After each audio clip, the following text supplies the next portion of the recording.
objectives that were not commonplace. We have another group important to consider in the light of the prevailing way of life of ancient man. During the so-called Golden Age of Pericles and the great Greco-Latin culture, most countries had their own religions, their own temples, their own sanctuaries, and these religions were state faiths. They were financed by the state and were made available to the people.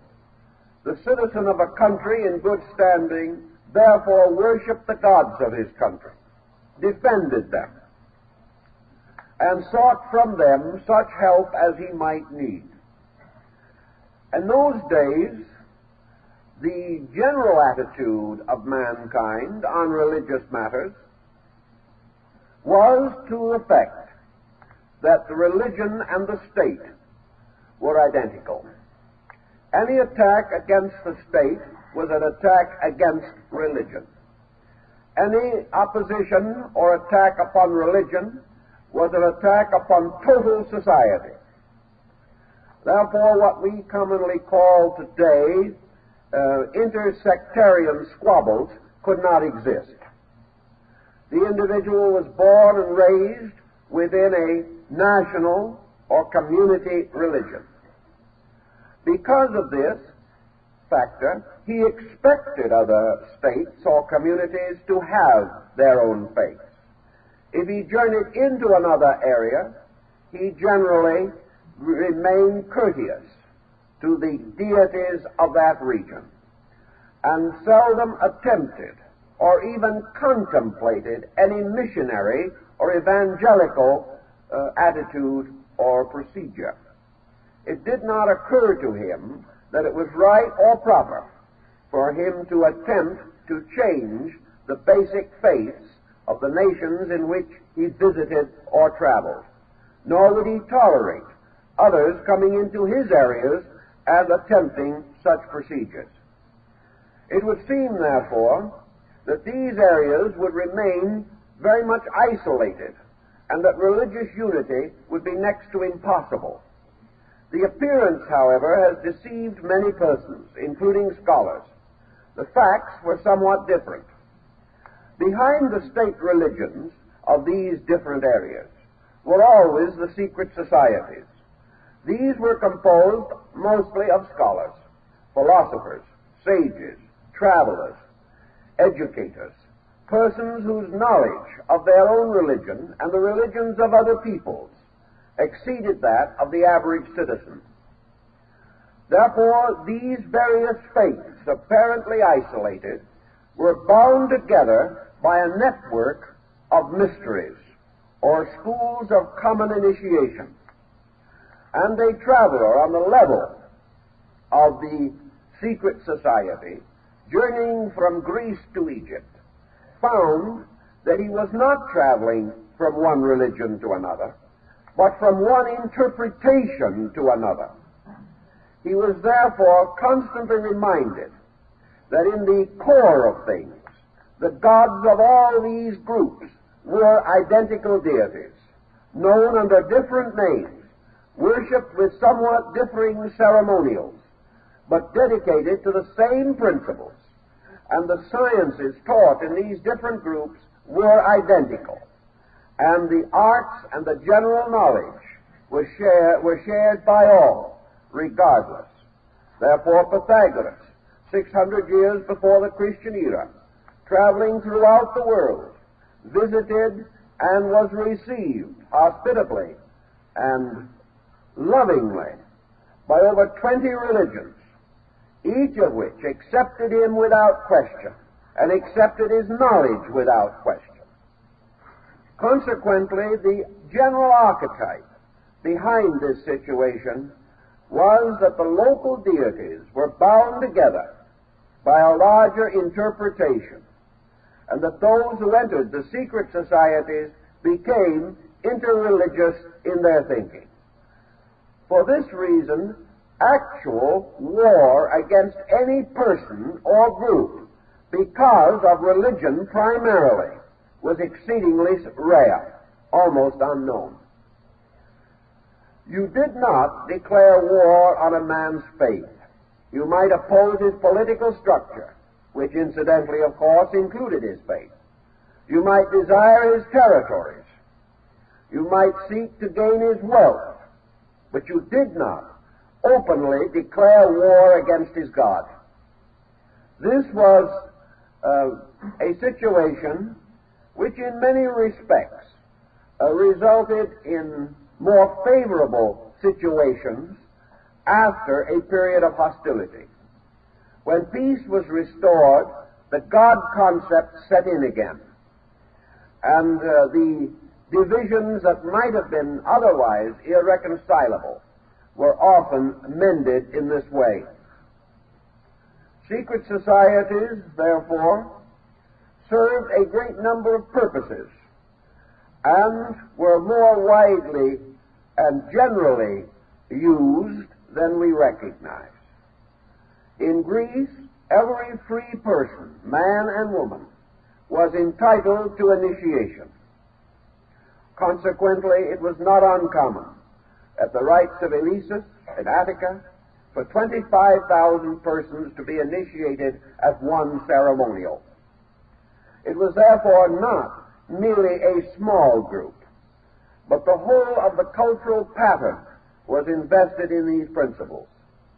Naturally, there were smaller schools of specialized instruction, and by degrees these schools became trade schools and union schools, protecting arts and crafts, demanding apprenticeships, and our entire concept of the apprenticeship system as a means of advancing skill in an art or science or craft. This arose in the secret societies, for the most common things were so organized. In early England, the tailors had their own secret society. So did the plumbers.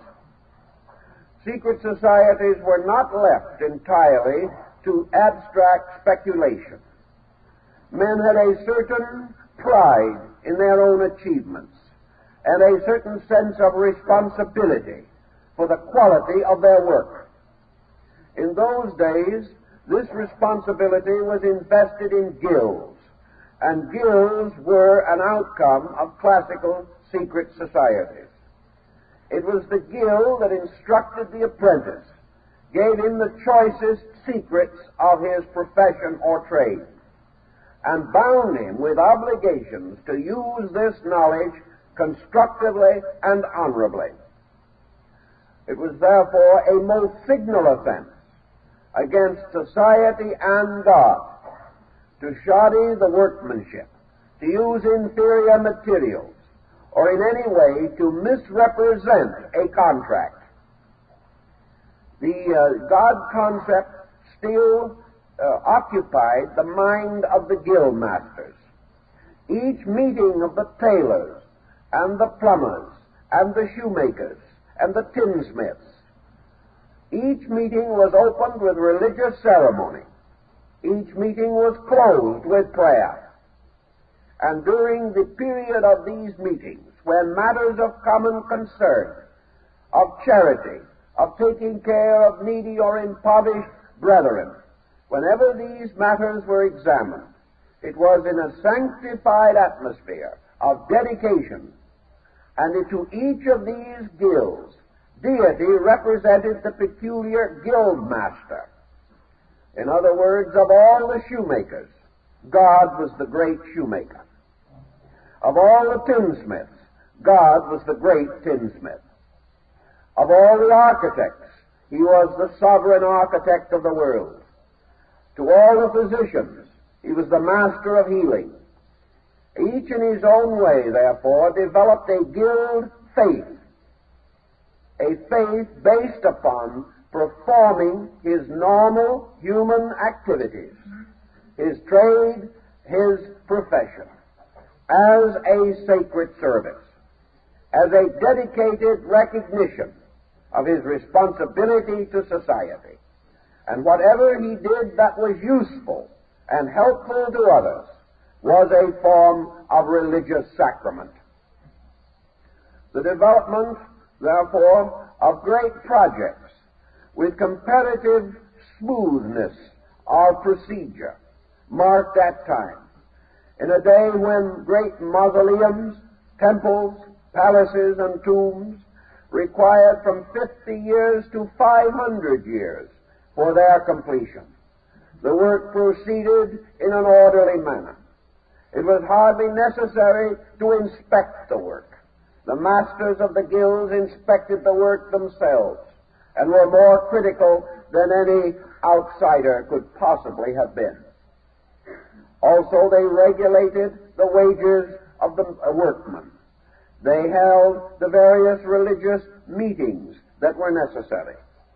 And from this we observe inevitably the rise of a religious spirit, a spirit not directly consistent with the general prevailing orthodoxies of those days, a religion which moved directly into action, a religion which was not drowned in theory, but was constantly vitalized by practice.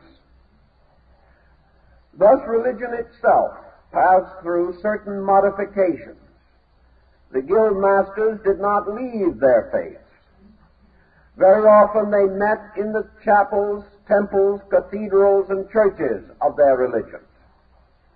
But at the same time, they brought to their religion something previously not so well emphasized, and that was the importance of applying your faith and its principles to the works of your hands, so that each task that was performed was sanctified by the integrity with which it was performed. This type of condition has also drifted down to us in the form of trade unions, in the form of various labor organizations. But little by little, the religious factor has diminished, and these organizations have become protective, essentially, rather than almost completely idealistic. In the religious pattern also, we gradually discover that the decline of the so-called Greco-Latin culture brought with it a gradual motion toward the unification of religion. And of secret societies, we should point out those in which religious rites in areas apart from the natural home of a faith came to be emphasized. The secret societies of early Christendom are at point, and also we should mention the secret societies of the wandering and exiled Jewish minorities. Both of these groups, finding themselves in mostly unfriendly regions, united more and more among themselves in the effort to preserve and maintain their faiths. The secret meetings of Christians in the catacombs under Rome and other such organizations naturally led to the rise of religious societies, where only persons trusted, tested, and tried could be permitted to join the group, for a traitor might have resulted in the death of them all. Thus, the secret society that had originally initiated merely to improve society in general, now initiated to preserve itself, to maintain its own concepts, doctrines, or ideals in a hostile environment. From these rootings, a number of other modifications gradually appeared.